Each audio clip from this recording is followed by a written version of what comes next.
Clouds TV, empowering lives. Now I want us to look at coming out of wilderness. Coming out of wilderness. Now it is shifting from one spiritual realm to shifting to another spiritual realm. Numbers 14, 33 to 34. Lakini tutasoma zaidi. Tutasoma zaidi. Sasa tupatie tu Numbers 14 tenda tusome from verse 1. Numbers 14 tuanzie verse 1 tutaenda. We'll take a bit of time, some couple of minutes. Alafu ndio niwachie wengine pia na nyinyi muendelee.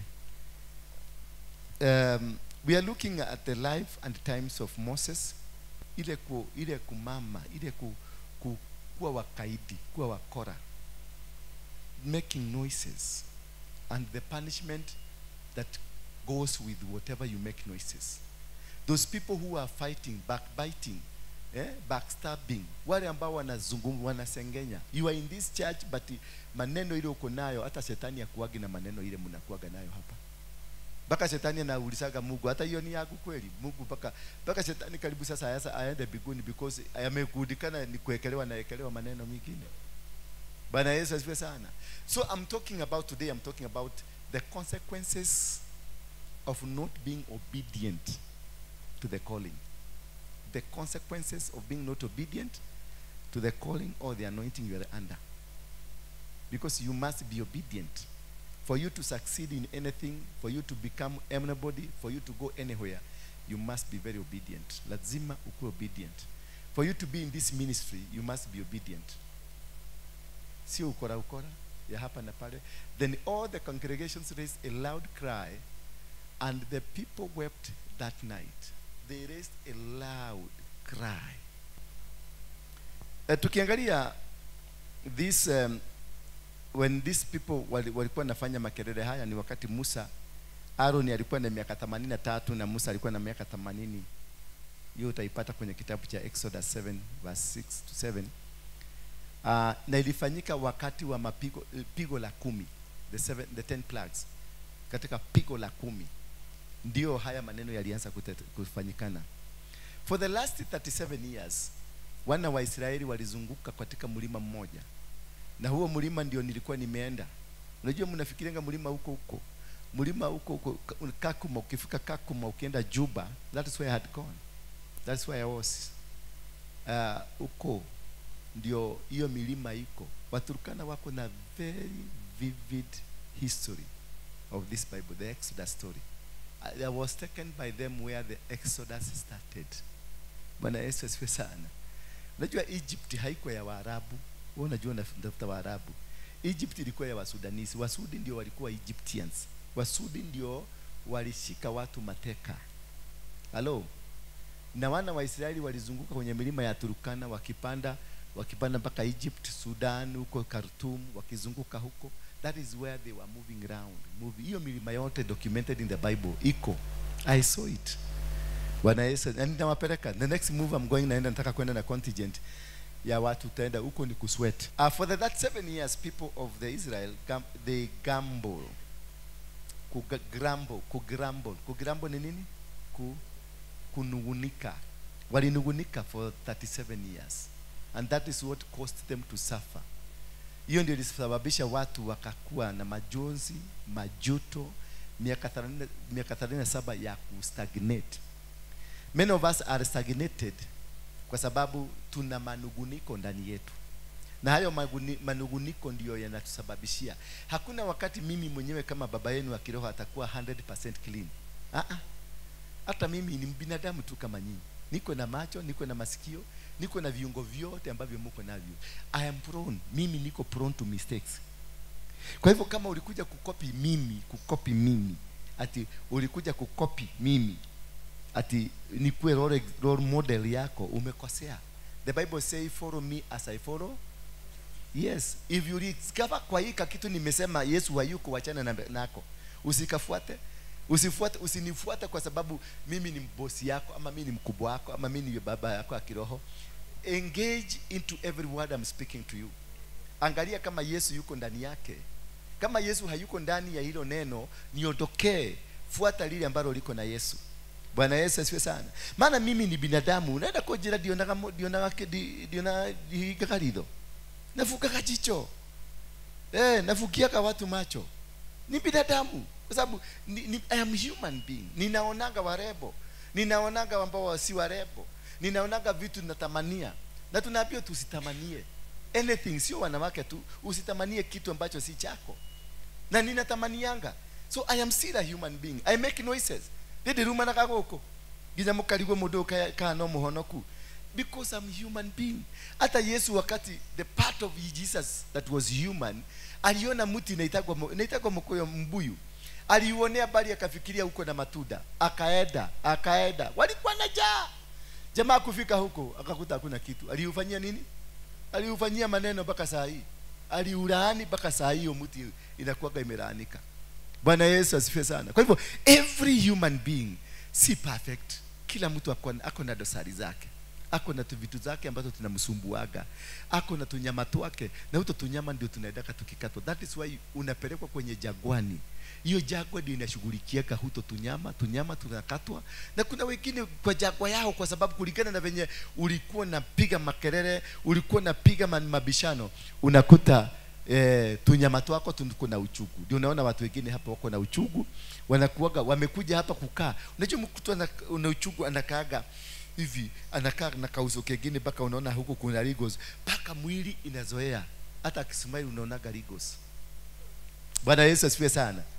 Kwa hivyo inasema jumuiya yote ya Waisraeli ikaangua kilio kikubwa, watu wakalia usiku ule. Wakaangua kilio kikubwa ule usiku. Watu wote wakalia. Verse number 2 inasema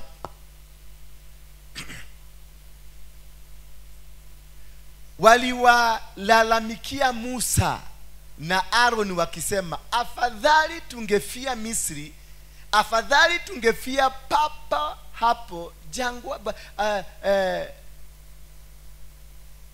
afadhali tungefia papa hapa kwenye jangwani. Yani for them they would have preferred to die, wangekufia kwenye utumwa kuliko kwenye nchi huru. Maana nchi ambao walikuwa sasa ilikuwa huru, hawakuwa chini ya mamlaka ya Wamisri. Lakini sasa walisema afadhali tungekufia hapa kapatogea kwera kule Misri gukira gukwira guko jagwa-ini. So what does it change you? If you are dead, you are dead. Does it change you? Inakubadilisha? Kuna maiti mzuri kwa jangwa na kuna maiti mzuri nyumbani. Wale unajua uzuri wa Islamu, wala kitu unafanyaga hawananga mambo mingi. Ukikufia Egypt huko na wewe ni Mkenya, wewe ni ripoti tutaambiwa jamaa alikufa na tukazika. And it's normal. Nigwa. Tete moja kuhariria madhiko, te baadhi ya madhiko, pesa za kubeba mwili ati mwili yede. Hapana, kwao ni ukikufa mahali umekufia masaa 9 isiishe kabla hujawekwa chini. Bwana Yesu asifiwe sana. Hawa walisema afadhali tungefia kwenye utumwa. Afadhali ningekufa nikiwa bado na dhambi.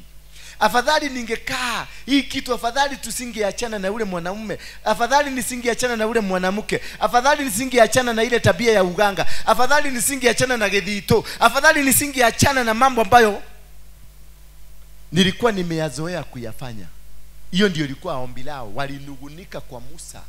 Kumbuka Musa alitumwa na Mungu awatoe kwenye utumwa, na amewatoa kwenye utumwa, lakini bado wana complain, wanasema tungeendelea kuishi kwenye utumwa. Bwana Yesu asifiwe sana. Hata wanaona maiti zikiwa kwenye utumwa ni nzuri kuliko maiti zikiwa kwenye nchi halali. So they were complaining. Verse 3, they were complaining that why didn't you leave us? Neke kegiriria uragiria gutotika neke kou tulie thina. Ni kwa nini haungetuacha huko tukule tuendelee na shida yetu? Kuna watu wamezoea kukaa kwenye dhambi mpaka dhambi imekuwa part ya mwili wao. So unakuta kuna mtu amekwamilia tutabia ambato kwake tulikuwa tunampatia pesa. Labda alikuwa anauza bangi, anauza madawa, ama anajiuza mwili wake ndio anapata pesa. Sasa imefika wakati Mungu amekuja, umeokoka, lakini unaanza kutumainia ama kusema afadhali ningeendelea kukaa nikiwa kahaba Maana wakati nilikuwa kahaba nilikuwa napata kitu. Bwana Yesu asifiwe sana. And this is the mistake most of the people do in the church. And this is what causes people to stagnate. You are stagnated. Umekwama kwa sababu ya grumbling. Yani unafurahia afadhali ungeendelea kukaa na zile tabia zako za zamani. Because you are not ready to change. Hauko tayari kubadilika. Hauko tayari kuenda kwenye the next level of your life. Hauko tayari kufaulu kwenye, yani hauko tayari kubadilisha nia, kubadilisha mipango, kubadilisha sura yako. Unataka kuendelea kukaa the same person ambaye alikuja hapa. You want to be the same baby. Yani you don't want to change from what you are. Unataka tu kuendelea venye ulikuja kwa ile kanisa, ulikuja ukatoka kanisa lingine ukakuja, unataka kuja kuendelea kukaa vile vile mlikuwa kwa Neno Evangelism, kwa Harrison Nganga, kwa Wairimo, kwa nani, kwa vibo ya ni ya Musa ama ni vibo ya Nyayo? Vibo ya Nyayo. Unataka tu kukaa hivyo tu, maana huko ulifundishwa itifaki. There is a culture that you are taught. And until you drop that culture, you will never succeed to the next level. Hauwezi kufaulu. Utaomba hapa, utakuwa mshirika hapa, utazeeka. Sidiona wengine wenu mumezeekea hapa, hamuna mabwana. Kwa sababu ile culture uliingia nayo kule, huko ulikuwa, bado hiyo culture ndio umekwamililia. Badilisha. Tengeneza moyo wako ukubalike. Hakuna mtu hafai kuwa na bwana hapa. Tunafaa sisi kuwa na wake na mabwana. Lakini sasa kwa sababu kuna kamutindo, kamuigo, kuna kakitu kaliingia ndani yetu kametushika. Na umekataa kukaachilia. Kivue hicho kiatu uone Mungu. Maana mahali unasimama ni mahali patakatifu, lakini bado kiatu cha uovu umekivaa. Bado kiatu cha ushenzi bado kiko ndani yako. Unakaa tu umekaa na nywele gumu kama ya Mwafrika, kama hii ya Dora Warigi. Najua ni kwa nini nanyoaga nywele yote. Si kipara niko nayo. Nywele yangu ni kale kanasimamanga kamoja. Ile hauhitaji kiberiti kuhakisha ukikosa stima, unahitaji kombu, unafanya unaona mwaga inawaka. Inakaa stiri wire. The causes of you to stagnate, for you to move forward, it is you to realize you are no longer in the position you were yesterday. The moment unaweza utajua ya kwamba mahali uko leo sio mahali ulikuwa jana, ndio uelewe muujiza ambao umefanyika ni muujiza gani. Mahali tulikuwa mwaka jana, it is not the same position tunafaa kukua sasa. Every time I'm complaining of the same thing because we are in the wilderness. Tuko Karines what? Karines Barnea. Tumekwama for 37 years without knowing. It was in Turkana, Kakuma. And that is why even today we have slaves in Kakuma. Because that is where they stay settled for long. And that is why you have refugees in Kakuma. I was there to just witness and see, because God told me, do you know why we have refugees in Kakuma? That is where the children of Israel settled for longest. Bwana Yesu asifiwe sana. So I had gone there kufunga Kakuma. Nilienda kufunga Kakuma hiyo. Kufunga ndio Kenya iwachwe huru. Ndio this thing we are tunaitanga ufalme wa amani uingie. It cannot come. Ufalme wa amani hauwezi kukuja kama kuna vitu vingine katika nchi ambavyo bado vinafunga nchi. Kuwa na refugees in the country, and I'm not chasing you away. Usiende kwanza kusema nimeanza kuwabea watu wafu. Ninafugua na kufugua urudi Burundi in a peaceful country and live there peaceful. Ama ukae Kenya, not a refugee. You live Kenya because you are a citizen of Burundi, an East African citizen. Hapa unakaa enjoy matunda mzuri. Sasa huyu jamaa hawezi kutembea mahali kwingi maana ako na karatasi ya refugee. Anataka tu anakaa hapa aone kama atatumwa ng'ambo. Bwana Yesu asifiwe sana. That status of not understanding the elevation, ati Mungu amekutoa kwenye kiwango hiki amekupeleka kiwango hiki. Ukiingia mahali papya ujue ya kwamba ni kiwango kipya. Any place you get that is new to you, it is a new level. And in that new level, you have to behave like so. You have to behave like you are a new level and learn, usome mambo ya level hiyo mpya ni gani, ndio uweze kukua upande level ingine, because the glory of God is from one level to another level. Bwana Yesu asifiwe sana. Kwa hivyo in verse 3 kwa nini Mwenyezi Mungu anatupeleka katika nchi hiyo? Just imagine, they were complaining to Moses about the God who liberated them from Egypt. The God mwenye alipiga miujiza, alifanya miujiza kule Egypt mpaka wakatoka. Huyu waliuliza Musa, ni kwa nini Mwenyezi Mungu? Juzi niliona mtu mwingine akiniuliza kwa YouTube yangu, akaniuliza, wewe ulisema kutakuwa na mfalme wa amani mwezi wa 4. Nilisema, niliwahi kusema ni kwa nini hajafanyika? Nikamwambia mimi sijui, enda kwa YouTube uulize, mimi sijui. Huyo mtu uliona kwa YouTube si mimi. Kwa nini Mwenyezi Mungu anatupeleka katika nchi hiyo? Tutauawa vitani, na wake zetu na watoto wetu watachukuliwa mateka. Si afadhali turudi Misri? Si afadhali? Jiulize ni mara ngapi umejiregesha kwenye utumwa. Jiulize ni mara ngapi umejiregesha. Mungu amekuokoa, Mungu amekutuma, Mungu amekutoa, Mungu hata amekuletea husband mzuri, na umemwacha. Nasema afadhali niendelee kuwa single.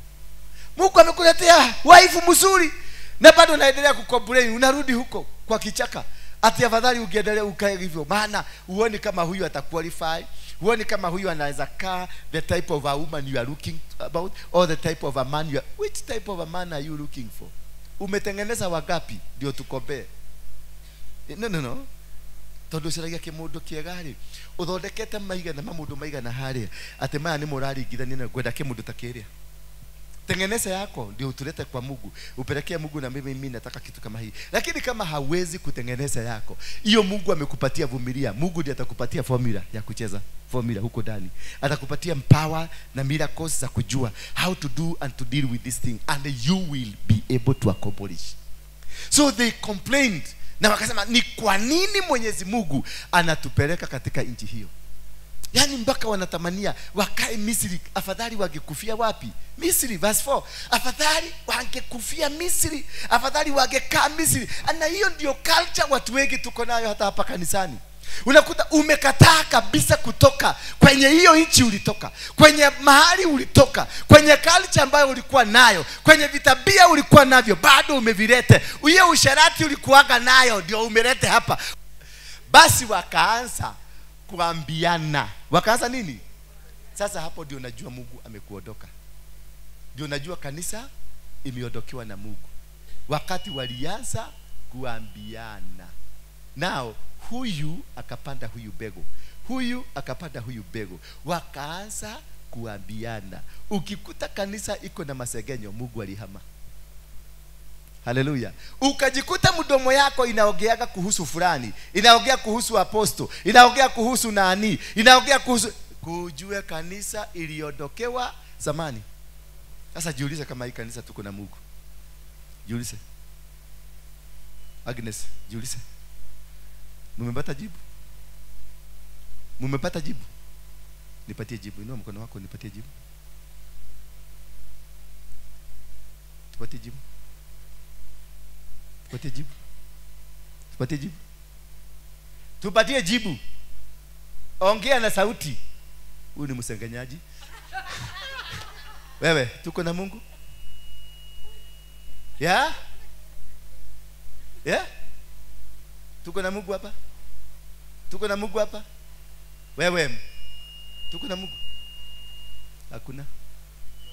There is no God in this church. I'm very frank with you. Hapa niambie mtu mwenye hajai kusegenya mtu mwingine hapa. Just mwenye hajai discuss mtu hapa, including me. Hapa niambie mtu mmoja. Inua mkono kama haujawahi kuwa katika involved katika masegenyo, na nitakwambia mahali ulisegenyana. Niambie mmoja. We are short of the glory of God. Hii kanisa hatuna Mungu. We are busybodies here. Mikora metheri hii hulete guko ikarire ite. Hapa hakuna. Huyu mzee ameniambia nibadilishe Kiswahili ya gari ya melala. Sasa nimebadilisha topic mzima, nimebadilisha njia, nimebadilisha barabara, yeye akaenda kulala. Alikuwa anataka tu kuniondoa in the plan, yeye aende akalale. Bwana Yesu asifiwe sana. We are not with God, and this is the reason we must repent and come back to God. Sitakuja hapa kukuhubiria Bwana wabariki, Bwana wainue, mutabariki. No, muinuliwe na bwana mgani? Bwana wa masekenya si ni shetani? Si am glorifying the devil. Nikisema Bwana waibariki, ninaambia shetani aingie kwako. Maana wewe ni msekenyaji. Wewe si wa Mungu. Hauna Mungu ndani yako. Hatuna Mungu ndani yetu. Hatuna chochote ambacho kinaitanishwa na Mungu. We are vagabonds. Alafu nikuje hapa pastor yenu Bwana wabariki. Bwana mgani? I to identify huyo Bwana ni mgani? Huyo mwenye amekubalisha masegenyo kanisani ni nani? Sasa who am I advocating? Nikisema Bwana mbariki, who am I advocating? Are we serving God? In this church we are not serving God. We are criminals, we are thugs. Mikora, mbona usiungekaa huko Misri badala kukuja hapa? Basi wakaanza kuambiana, wakaanza kusengenyana, wakaanza kusemesana, wakaanza kuambia ati ngania hiana, ngania hubaga, ngania ena Holy Spirit, ngania dali na Holy Spirit. Wewe ni wota hagina geshiko kwanyu. Niguo menya na Holy Spirit. Tini wota hageria ndo takitarika ukirata hairia ndo. Na uko kanira ini okire we hubete otherete gikuo gikinyete okuria na iro rekirite kamini. Tondu Ngai ekera huko na kuunja Ngai ndaikaraga. Rekirite kamini garatarukite nginya na guko thutha uguo. Na ngirete rurite mibute hie na itarukite guko ira Saturday. Umuthi Sunday ekinyetie mibute guko ta jeri. Tondu ni kundu gutheru, kuria jati gutheru. Why can't you make your environment equal clean? Wherever you are, be clean. Whatever you are doing, be clean. Whatever you are talking about, be clean. Whatever you are standing about, be clean. Chochote unachokifanya, be clean. Let your God be witness in every move that you make in your life. Let your God be seen. If your God not seen in the market, don't bring it here. If your God not seen kwako nyumbani, wacha kulete hapa, wacha kukuja kanisani, kaa nyumbani tu. Kama Mungu wako hawezi kupatikana kwa bedroom, kama Mungu wako hawezi kupatikana kwa sitting room, kama Mungu wako hawezi kupatikana kwa hiyo choo ya neighbor, hiyo choo mnaidaga, na wewe ndio ulienda ukakaa hivi kwa bahati mbaya ukashindwa kulega, ukaenda kado, ukawacha ukaenda. Kama Mungu wako hakukwambia umefanya vibaya, huyo Mungu wako ni fake. Ngai ucio tahakuonia mahetia maciurekera kure muci. Ngai ucio tarakuonia ohoro uri uraruma muthuri wo kana mutumia waku. Ngai ucio tarakuonia uri unyararite mukanguo ate ginya mutiaranageria, uri unyararite muthuri waku mutiaranageria. Ngai ucio tarakuonia ni ufatie kwaraniria na ciana ciaku, ni ufatie kwaraniria na andu aku. Ngai ucio tarakwira atiriri ati mutumia ucio mutaranageria nake ti wega. Ucio ti Ngai. Teko guko don't come here. Ka uko ije. Ka uko. Bwana asifiwe sana. We must and we need to change. We must come back for us to get out of the wilderness. Otherwise tutaendelea kukaa into the wilderness. That's the reason there is no promotion in your business. That's the reason there is no promotion in your work. That's the reason there is nothing that is happening. Una mtu mmoja anapiganisha watu kama 7 wanalipuka kulipuka, na mtu anajifanyaka kuwa mzuri kwako, anakuja anafanya mtu mzuri, ni mtu mzuri ati ni Bwana asifiwe sana katika jina la nani, ni kisetani. Kimechoma hapa, kimechoma pale, kimechoma pale, kimechoma pale, alafu kinakuja kinakaa na wewe kusikiliza milipuko venye inakuja. Bwana asifiwe sana mtumishi. Ndiraigua kuma kuhonoka na kuma kwerigana jigwete gutorera muthenya wa mwathani, nasikia tukukaa ndani ya Yesu. Yesu mugani? That is a crook. Jesus Christ, who is allowing you to become stupid. Jesus is upright. Jesus is genuine. Jesus is the Son of God. Jesus was sent to come and correct those mistakes you are trying to bail on him. Yesu hakutumwa kuja kufanya takataka hiyo nafanya. No. Yesu alitumwa kuja rekebisha makosa yote. Ukaona unapiga simu hapa, unapigia usimu, alafu unakuja kujichunguzisha, kuja kuangalia hapo, kutegea kuangalia kama point imefika venye ulipo na tuchague. Mnasikia? Basi kwa wakaanza kuambiana na tuchague kiongozi, turudi wapi? Misri. Maana shetani aliye ndani yake anamwambia rudi kule nilikuwa nawapatiaga marege, huko mnapelekwa ni bure.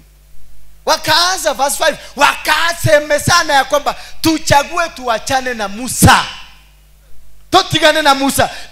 Tuachane na Musa, tuende wapi? Turudi huko, tuachane na Mungu wa Musa. Hello. Naona kitabu mekata amekwamilia hapa ati ni maonoku. Kuonoka kuliko ndio naonaka sitakagi mtu anitolee hiyo shuhuda.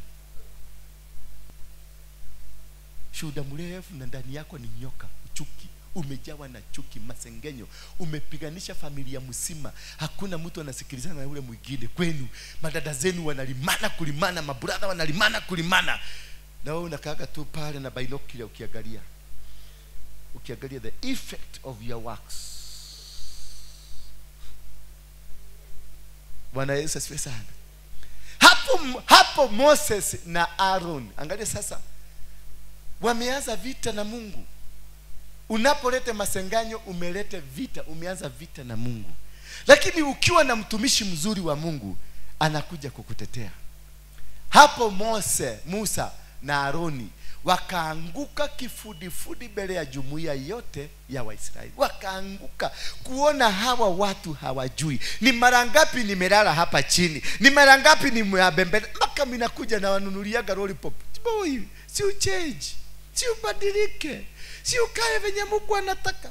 Unakutaka mtu kama kamekoda, kumbe si kukoda. Ni bomu ya kulipua huko. Bwana Yesu asifiwe sana. And this is what has costed the growth of the church. This is what has costed the growth of your family, the growth of your business, the growth of your marriage. It will not work.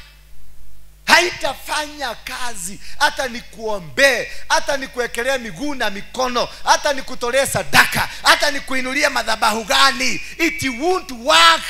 Why? Because you are hypocrites. I'm not referring to you as in as you. I'm speaking about a Christian. Christians are hypocrites.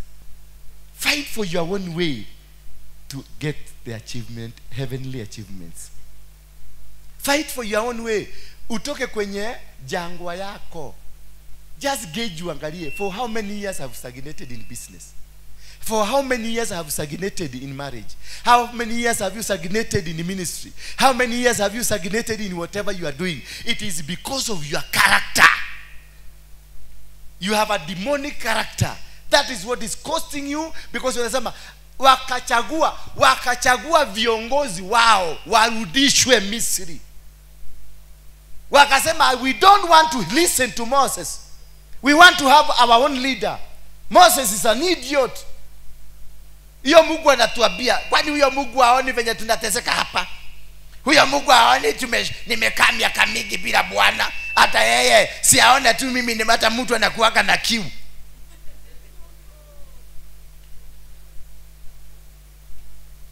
Verse number 6. Bwana Yesu asifiwe sana.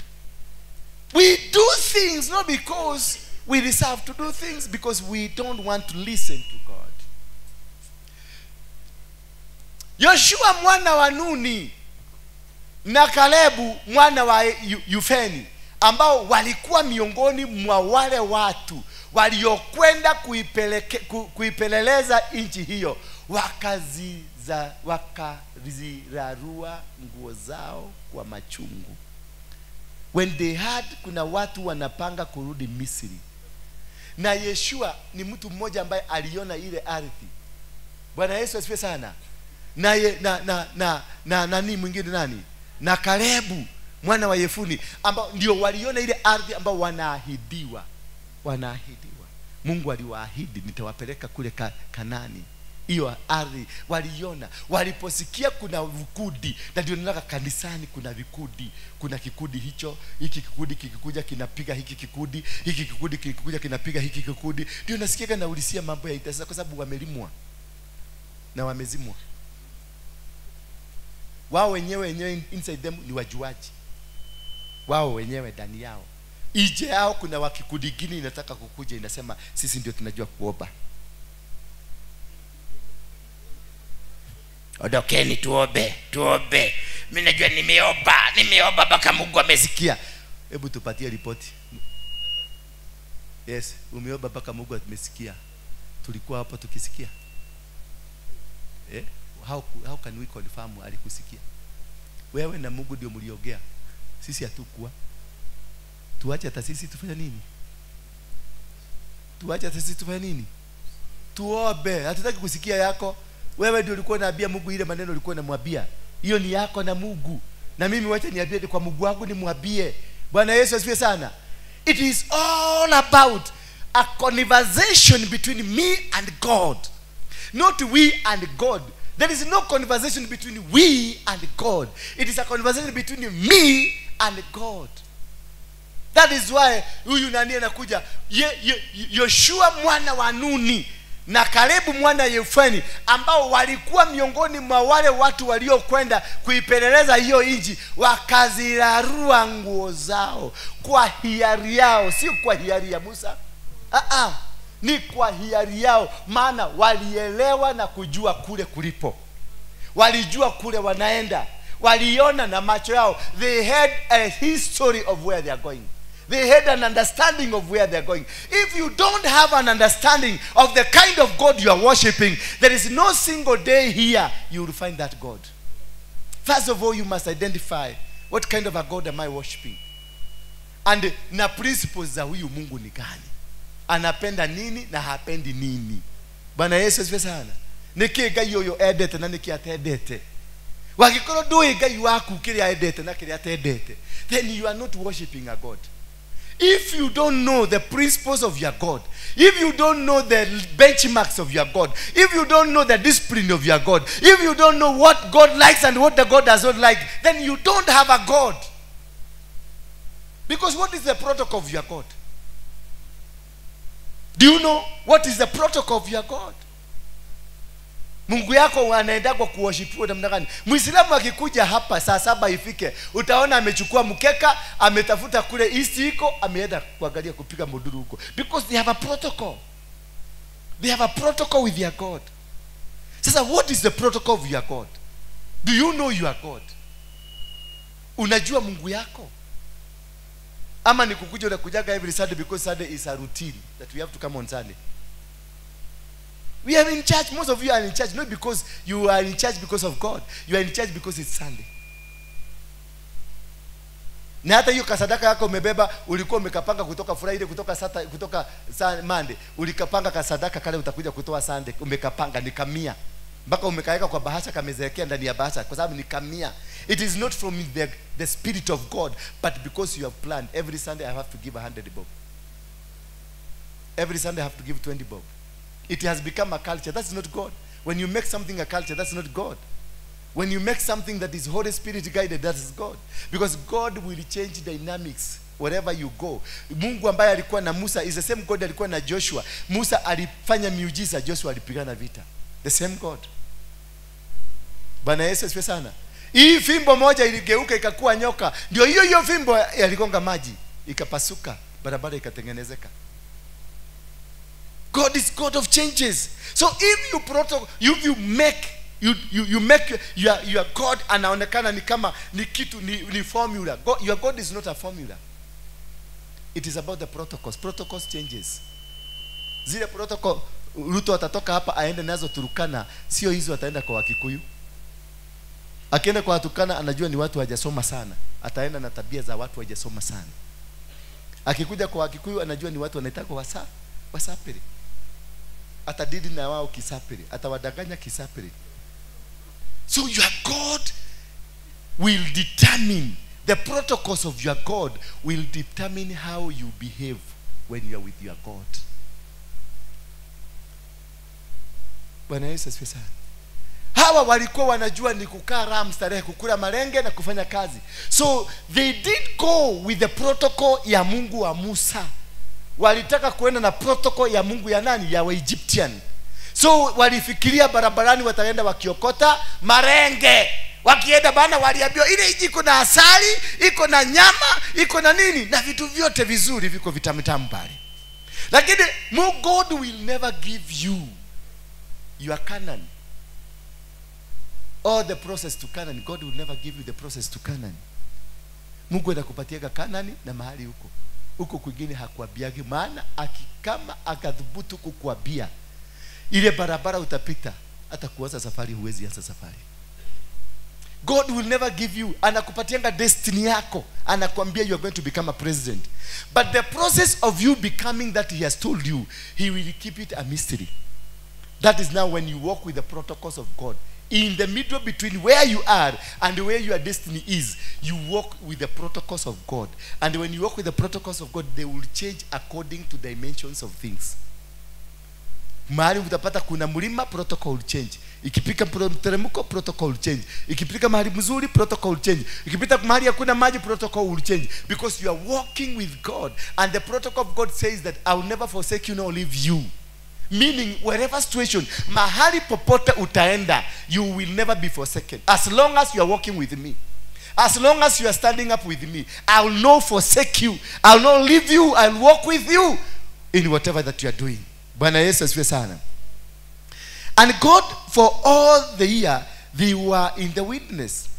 Israelites were rebellious. All those years, God caused them to suffer. What caused them to suffer? It's because they were rebellious. Kila mtu ni mjuaji. If you, kanisa kama hii tukikuwa ni sege tupu, madhari unakuta huyu anaruka hapa, huyu anaruka hapa, huyu anaruka hapa, huyu anaruka hapa, because we are not constant. Until a church ibadilike ikuwe na sheep. Sheep iko na utulivu. Ukiona unaambiwa kitu unangangana, you are rebellious, you are fighting back. Nimekutoa position hii, nimekuweka position hii, you are trying to fight back. Nimekuambia wachana na hii position, ukaa kwa hii position, you are fighting back, you are rebellious. Bwana Yesu asifiwe sana. If I give you something to do and you say no, and even you come bluntly staki hiyo kitu, you are rebellious, you are not going to succeed. Hakuna mahali unaenda, because you are objecting. I don't give position because you are my girlfriend. I don't give position because you are a friend, you are my cousin, or you are my uncle, or you are my auntie. I give position because God has told me, patia huyo nafasi ashikilie. Because anataka kutrain, he is training you. He's using that position to train you. So when you become, unasema sitaki hiyo kazi, sitaki hiyo kitu, ni kumaanisha you become rebellious, meaning you are God anakuondokea. Huyo Mungu anaondoka, you are going to stagnate for 37 years. You are going to be complaining. Utaenda kumama, utaongea mambo marefu mpaka itafika wakati afadhali ningekuwa ile kanisa nilikuwa zamani. Woko gutiri na gai. Yeni gai wako goko dali. If you are rebellious, you don't have a God here. There is no God here for you. There is no God for rebellious people. There is no God for those people ya masegenyo, backbiters, backstabbers. Ikiwa Mwenyezi Mungu amependezwa nasi, atatupeleka huko na kutupa nchi inayotiririka maziwa na asali. Kama Mungu, underline that statement ya juu. Ikiwa Mungu, there is a condition. Ikiwa Mungu amefanya nini? Amependezwa nasi. Sasa Mungu atapendezwa na msengenyaji? Hapana. Mungu atapendezwa na sege? Hapana. Mungu ufurahishwa na kondoo. Mungu ufurahishwa na nini? Na kondoo. Na kuwa kondoo ni kuwa mtu mkamilifu, mtiifu, mtu ambaye anapenda kufanya kazi ya Mungu bila kuangalia mwenzake anafanya nini, bila kuangalia mwenzake ni nani, bila kuangalia mwenzake anakuaje. Sasa nikifuata hii, sisemi nimetoa hukumu, sijatoa hukumu, lakini nikisoma haka kama mstari ka kwanza, ikiwa Mwenyezi Mungu amependezwa nasi, is God is happy with me. God can only be happy with me if I have done his will.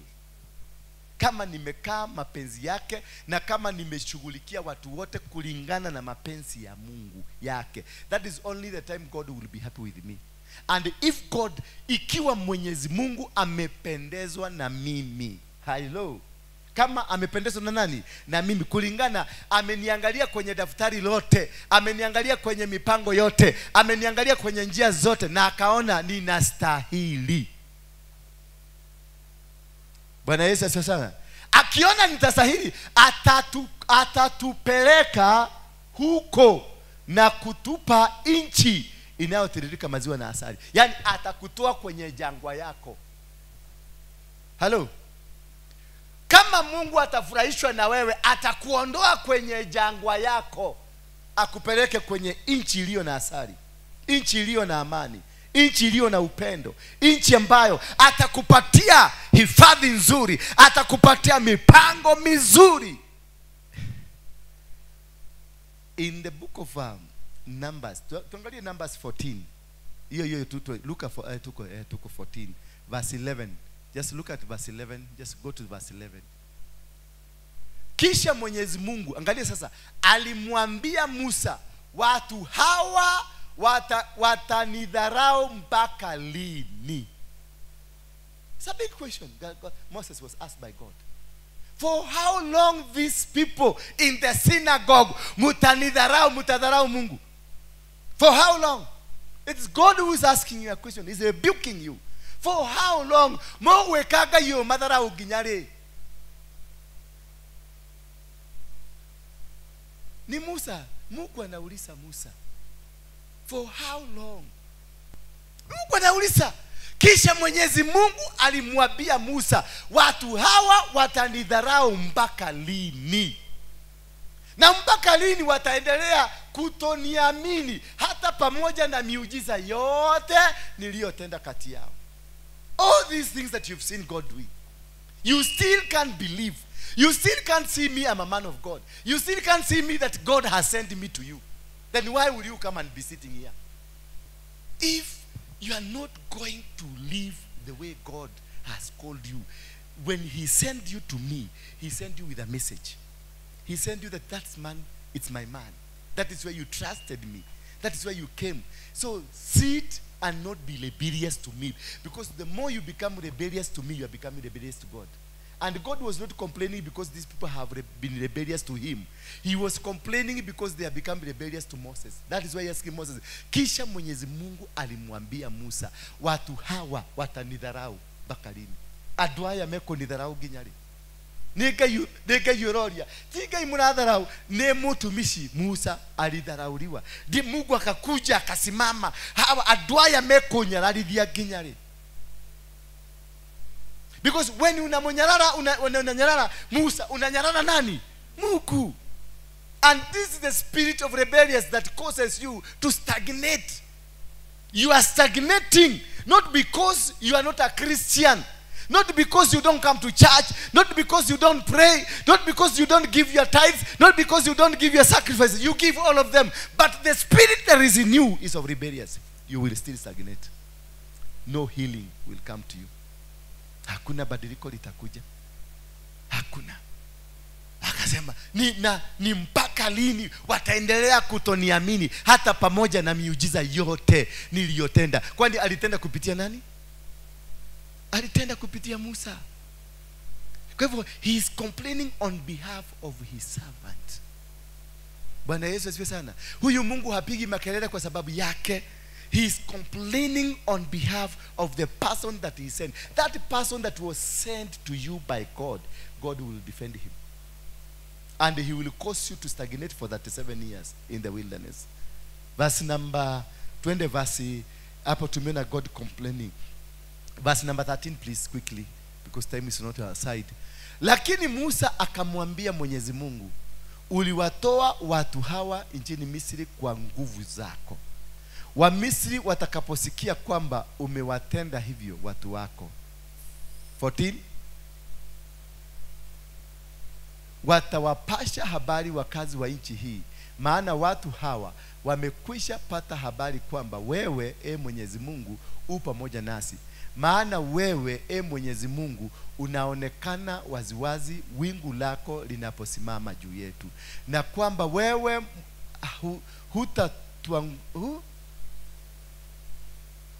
hutatangulia mchana kwa nguzo ya wingu, hututangulia mchana kwa nguzo ya wingu na usiku kwa nguzo ya moto. The pillar. Yani God in the day walks with us in the cloud. Kuna cloud iko mbele, lakini kukifika usiku, the pillar of light. So Moses was persuading God. Moses was just persuading ati adoya ni moe tukorago nawe, adoya ni moe ni otuligeire ciama, adoya ni moe ni otumite tweke maundu maya, adoya ni monaga itu tugitwarana na itu riaku, adoya ni monaga otukoto ugitumurikira mangeigwa no watutiga hari matigo kana ucio kiu nikio kiriro kia ndungata ya Ngai iri akorago nayo every time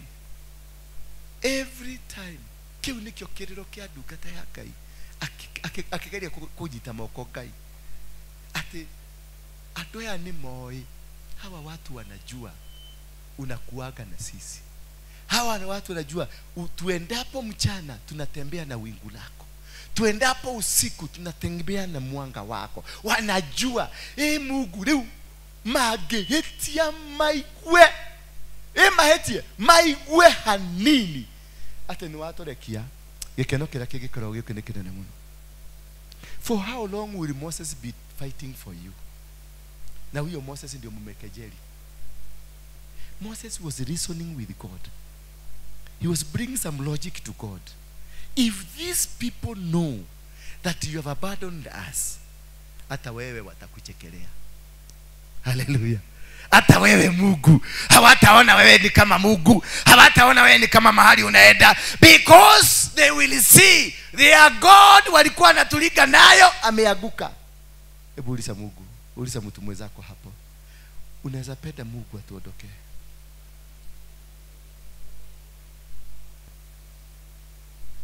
Verse number, tupatie na verse 20 tusikie how God after this prayer Mungu alirespond namna gani. How will God respond? Verse 20. Mwenyezi Mungu akajibu, nimewasamehe kama ulivyo, kwa hivyo your rebellion is killed to me. Bado ndio ndio time ya kudikere maine kumurerera. Yule mtu unakaa chini yake, whoever the leader it is, whether at work, whether in church, whether in musee, ama whatever the person you are under is, your ukombozi wake yako is keyed to that person, because that it's only that person who will intercede. That's why we need a church that have people that intercedes, watu ambao wanajua kuomba, watu ambao kujia kulilia Mungu. Bwana Yesu asifiwe sana. Watu ambao wanajua kumuita Mungu kila wakati, to intercede, because God is complaining. God has seen our rebellious blood, our rebellious hearts, our rebellious minds, our rebellious whatever. Ndivyo mwete ile goko. Kwa dakika tupatie 36 tusikie. God after this he understood, akasikia akawasamehea, lakini walirudi kwenye hiyo makosa tena. Kwa hivyo hata kuombewa msamehewe sioni maana yake. Maana 36 inasema maneno mengine. Wale watu ambao Musa aliwatuma kwenda kupeleleza ile nchi walirudi na kusababisha watu wamnungunikie Mwenyezi Mungu. Haya, ani adu aliko. The 12 people ambao walitumwa kule Kanani, si ndio? Wale watu ambao Musa aliwatuma kwenda kuipeleleza, the people that were sent to go kupeleleza kule Kanani. So only to Joshua and Caleb walileta the report mzuri, but the 10 never brought a good report. Anasema wale watu ambao Musa aliwatuma kwenda kuipeleleza ile nchi, waliorudi na kusababisha watu wamnungunikie Mwenyezi Mungu kwa kuleta taarifa mbaya dhidi ya nchi. Rumamogas, Moshene people. Wale watu wanzilishi ale muturanetie nao ginya magakumenyera.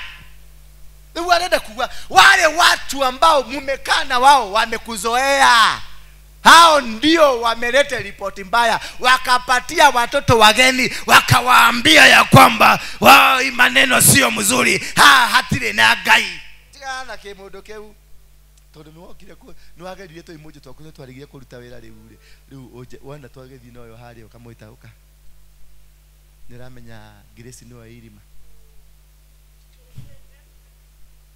mwathani agocwo ale manyonaga ngoro cia cikahaba hawa watu acio muturite nao magakumenyera the spirit of familiarity. Yani they are familiar with you, they don't care, they don't see anything, baka wamefika kutokuona Mungu wako. Hawa ndio Mungu amekasirika na wao. Ugu hari andu guku marakaritie Ngai acio they are familiar with me. Nduka hare guthomera takana tade murikagu no koe mukuru kugira no kure iguru de munene gukira. For example, wakihiana kuhiana gukaguthomera wale watu ambao Musa aliwatuma kwenda andu aria ndatumire, andu aria ndaheire responsibility, andu aria ndaheire to position, andu aria nderire mekiona, andu aria nderire mathihana, andu acio riu acio nio magakarukite magatuika nyoka. Ni mimi nasema, ni Biblia inasema kwenda kuipeleka nchi waliorudi kusababisha watu wamununikie Mwenyezi Mungu kwa kuleta taarifa mbaya dhidi ya nchi. Aria maheanaga uru wa kanitha eno, aria maheanaga uru wa Apostle, aria maheanaga uru wa Harrison, aria maheanaga uru wa Agnes, aria maheanaga uru wa Jerry, aria maheanaga uru wa muthuri uyu. Those are the people, the dangerous people we have in the church. That is the only thing. Muonaga mahetia mutionaga maundu mega, muonaga uria mundu ucio ekwehumbite, ginya ni muonaga ginya mundu kwehubite ategwika kwagake gathiini kama kaburaki no ukuheta wira wako tukumenya tukweka ntobura kana twa yero. Where did you get that time? Ulitoa wapi hiyo kazi? Hiyo muda wote ya kuchunguza, ya kuangalia watu wanakaaga aje, ati mdomo yake tangu tuingie kanisani mdomo yake ilikuwa imekawi. Ukuroraga ku ni ugo tunathikiria kigo kira kihunjirio tondu concentration yaku thothe kiuma mukono kajari tugarurikire Ngai ira mwenzako tupindukie tugeuke Mungu turudi kwa Mungu atuinue. Ni vibaya kuendelea kuwa kwenye jangwa kwa sababu ya mdomo wako. Ni vibaya kuendelea kuwa kwenye jangwa kwa sababu ya the spirit of rebellion. I wish we can just change tonight. I wish we can go on our knees and then ask God, may you redeem us, may you change us, may you make us better today. Ambia huyo Mungu, I want to see a transformation in my life. I want to be a Joshua and Caleb. I want to go to Canaan. I want to get out of the life I'm tired of this life. I am tired of this situation. I am tired of whatever that is happening to me. I am tired. Okay, unaanguka. Simena emimwa mpaka amekuwa tired. I am tired. Tell your neighbor, I am tired. Tell your neighbor, I promise God I will change from today. See, you know I have been very stupid. See, you know I have been very stupid. I've been backbiting. I've been backstabbing. I've been rumamogering. Today, tell your neighbor, today I have stopped this nonsense. I want to walk with God.